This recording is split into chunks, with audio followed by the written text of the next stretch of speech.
Agora a gente vai conversar sobre um assunto importante. A gente precisa entender quais são os nossos direitos, quais são os nossos deveres, né? As novidades em relação ao judiciário.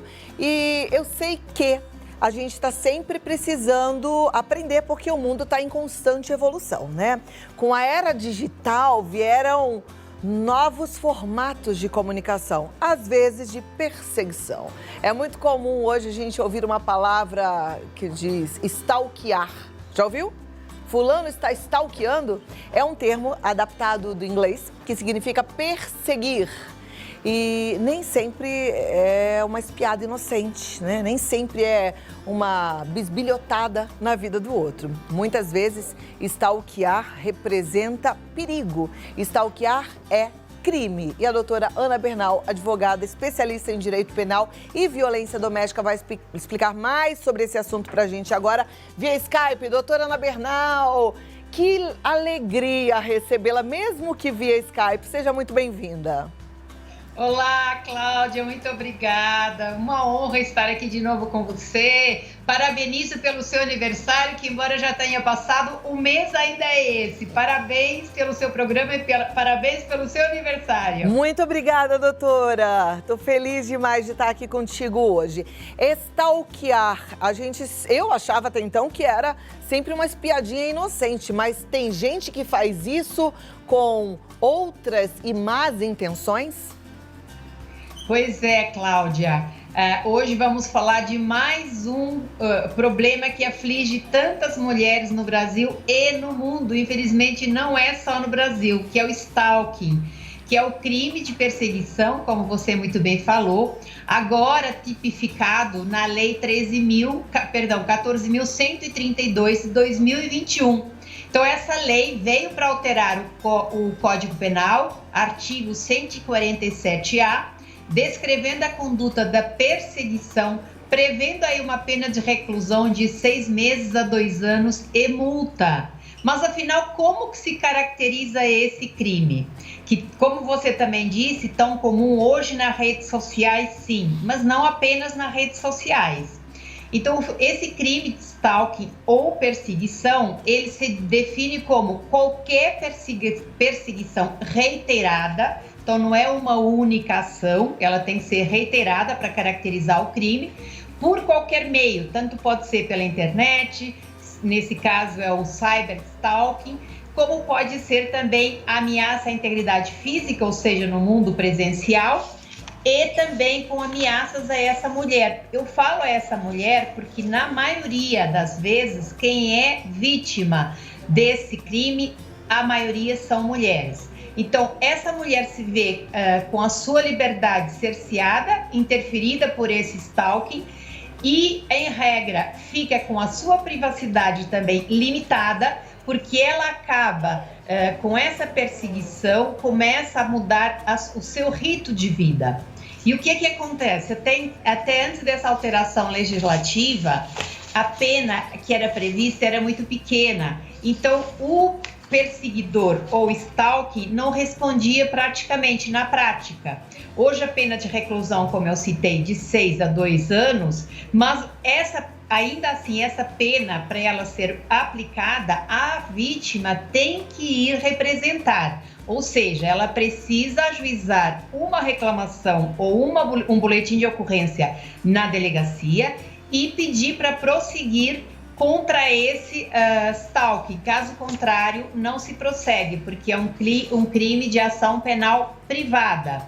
Então, esse crime de perseguição não é uma inovação na legislação, nem na prática. Muitas mulheres já vinham sofrendo, bem antes dessa alteração legislativa, com esse problema. Só que o que acontecia era caracterizado como uma contravenção penal e previa um crime apenas de perturbação da intimidade ou da tranquilidade da pessoa alheia. Então, era punível com 15 dias a 2 meses e multa. Na prática, nada acontecia com esse stalking. E a mulher continuava com esse tipo de violência, porque é um tipo de violência doméstica, o stalking é um tipo de violência doméstica contra a mulher. Sim, porque na maioria das vezes ele ocorre após o término de uma relação. Então, a mulher põe o ponto final a essa relação essa pessoa esse stalker não se sente confortável com o término da relação e começa aí a fazer uma perseguição com essa vítima na tentativa, muitas vezes, de retornar e muitas vezes também sabendo e consciente de que está prejudicando, sim, essa vítima.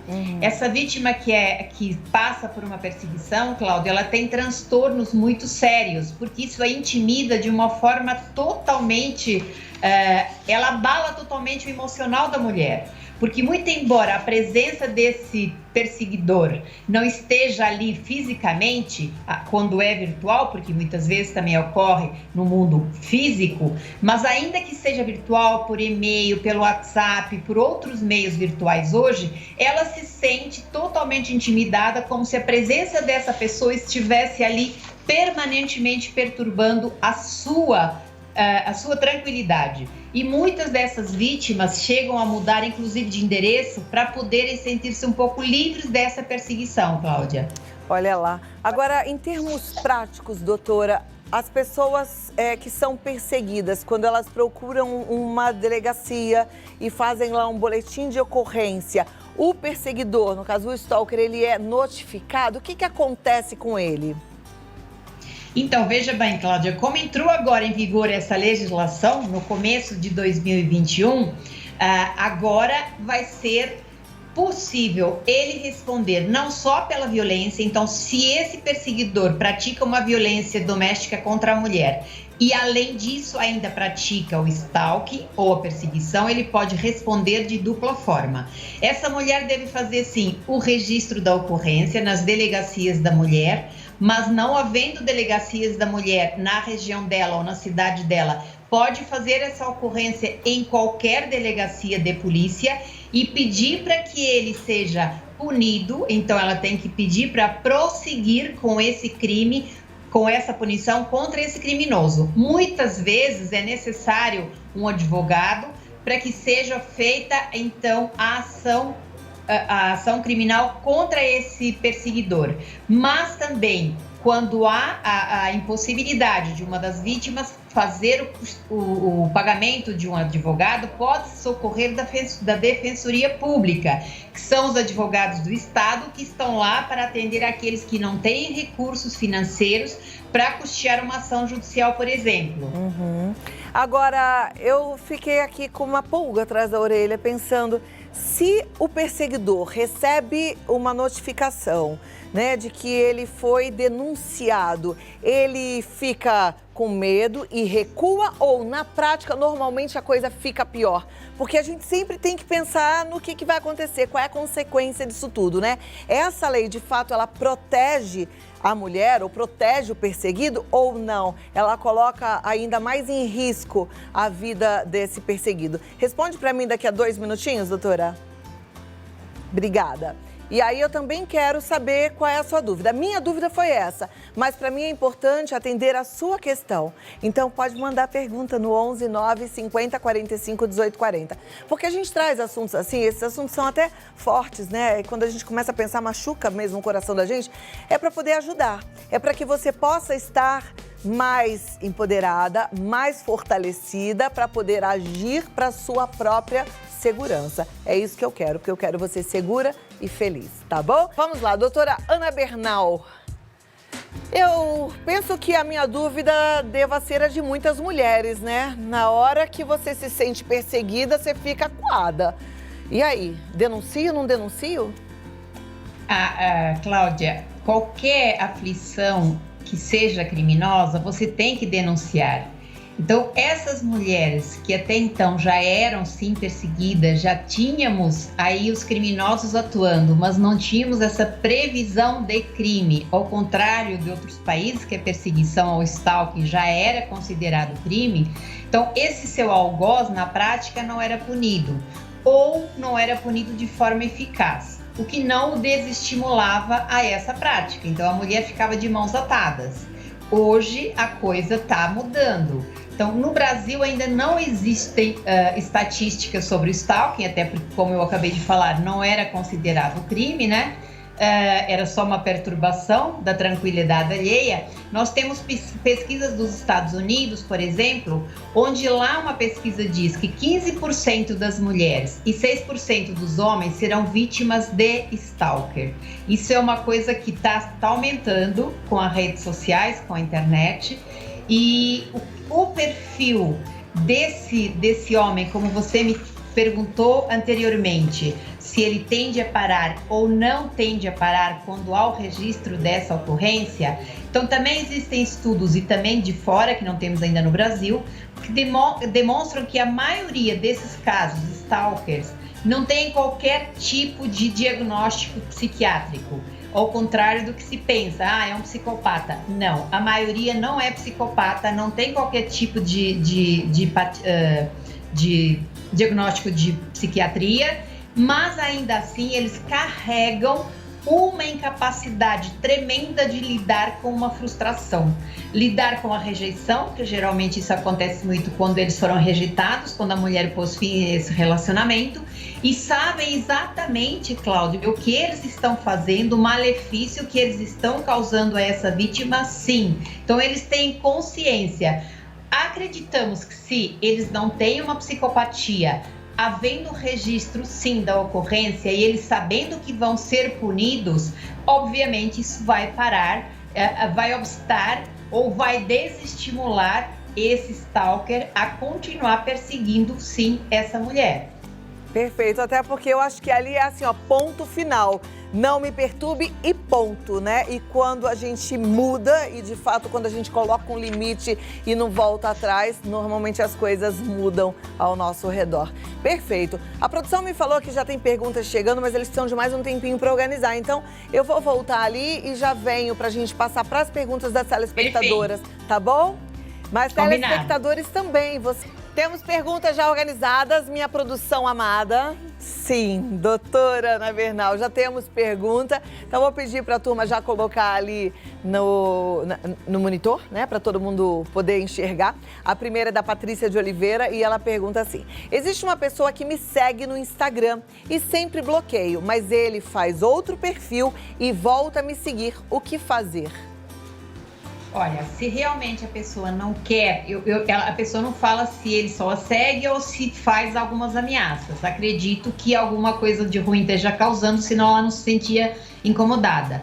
O que tem que fazer, primeiramente, é guardar todos esses prints. Ou seja, ele me seguia naquele perfil, falava isso, ele está me seguindo agora com outro perfil falando isso.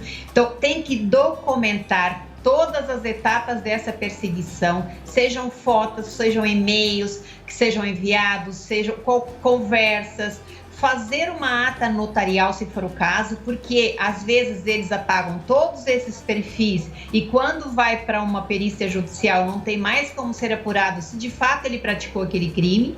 Então fazer a ata notarial em cartório para ser constatado e, no caso de uma perícia judicial, não ser apagada a prova, que se sem prova ou se não tivermos prova, a gente não tem como punir esse algoz. Então, essa é a providência que tem que ser tomada. Informar os familiares também, informar os amigos que está sendo perseguida pela pessoa tal, principalmente se conhece a pessoa e se sabe quem ela é. Então, deve identificá-la não só para as autoridades policiais, mas para aqueles que estão próximos a você também, por segurança, para lhe darem um suporte se você precisar. Perfeito. Agora, doutora, tem alguns casos em que as pessoas usam nomes falsos, né? Inventam perfis. Dá para descobrir quem é essa pessoa e chegar até ela de alguma forma? Olha, Cláudia, hoje é muito difícil passar impune e não ser descoberto, tá? Tanto na rede social, até porque para você entrar na rede social, você tem um pré-cadastro. Ninguém entra numa rede social sem ter ao menos um telefone ou um CPF que exista. Então, algum desses dados, ele tem que ser real. Caso contrário, a pessoa não consegue nem criar a conta. Então, através disso, sim, as autoridades policiais conseguem identificar quem é a pessoa que está fazendo isso e puni-la de forma adequada. Agora, a maioria das vezes, não podemos esquecer que são pessoas conhecidas e próximas da vítima, que são aquelas, em regra, que vieram de um relacionamento, com o término do relacionamento, começam a perpetuar aí os atos de perseguição e ameaça à vítima na tentativa de estimulá-la a voltar ao relacionamento ou muitas vezes de puni-la, que a maioria deles não é nem querendo voltar, mas sim querendo punir aquela vítima por ela ter feito o término do relacionamento. Tá, ok. Vamos para a próxima pergunta, então. Já vai para a tela, é anônima e diz: por que é tão difícil fazer boletim de ocorrência pela internet? Existe outra forma? Olha, não é mais difícil, não. A pandemia nos trouxe algumas coisas boas e a gente tem que ressaltá-las. O ruim é que todos estamos isolados e eu falo aqui com a Cláudia de forma virtual e com todos vocês. Mas a coisa boa é que as delegacias foram permitidas que fizessem boletins de ocorrência eletrônicos de uma forma muito fácil. Ontem mesmo, eram 11h30 da noite, eu estava registrando um boletim de ocorrência para uma das vítimas. Se não há uma agressão física, se não houve algo mais sério, pode fazer pela internet. No caso da perseguição, se não houve o contato com essa vítima e não há agressão à integridade física, houve ameaça, perseguição, ele se encaixa perfeitamente. É só acessar, registrar boletim de ocorrência eletronicamente. Se for por violência doméstica, acrescenta violência doméstica. É o primeiro link que aparece, é só clicar. Tem inclusive um campo que você pode colocar fotos, prints do WhatsApp, se é pelo WhatsApp que a perseguição ocorre, prints lá do Instagram, você pode enviar documentos, fotos, prints. É fácil de fazer eletronicamente. Aí vai para uma central, a central, conferindo as informações que tem coerência, dá o deferimento em 24 horas no máximo. Eu recebi hoje às 4 da manhã, esse último que eu registrei, já está ali, já vai elaborado o boletim de ocorrência e para qual delegacia foi encaminhado para prosseguir com aquela demanda policial. Perfeito. Olha, eu fico muito grata por poder trazer esse assunto, levar aí essa informação, principalmente para as mulheres que nesse momento estão fragilizadas por conta de algum perseguidor. Mas eu sei que também tem mulheres que perseguem os homens, então também não sinta-se julgado, muito pelo contrário, sinta-se acolhido também. E todos estão convidados para participar do grupo de apoio, que a doutora Ana Bernal é uma das fundadoras, um grupo de apoio maravilhoso. O limite é o amor. É assim? @o limite do amor no Instagram. O limite do amor. Lá no Instagram, está virtualmente, porque a gente está vivendo a pandemia. Mas muito obrigada. Mais uma vez, meus parabéns pelo trabalho lindo, trabalho sério que você tem feito aí como advogada, ajudando a milhares de pessoas. Obrigada. Cláudia, sou eu que tenho a agradecer a todos vocês, tanto a você quanto a toda a produção, por sempre me darem mais uma oportunidade para conversar e dar voz às nossas mulheres, mas como você bem disse, aos homens também, porque tem homens sim que são também vítimas desse crime e tem mulheres que também praticam esse crime. Então ele se aplica, a legislação é aplicada tanto para um quanto para o outro. Perfeito. Vou passar seu contato mais uma vez. Obrigada, uma ótima tarde, doutora. Igualmente, obrigada, tchau, tchau. Tchau. Doutora Ana Bernal está no Advogada Ana Bernal. Não fique só, entre em contato com ela e participe também do grupo O Limite do Amor. Gente, quando a gente muda, quando a gente se fortalece, as coisas tendem a mudar à nossa volta, sabe? Situações assim fragilizam. Não fique sozinha, não fique sozinho, porque juntos realmente somos muito mais fortes.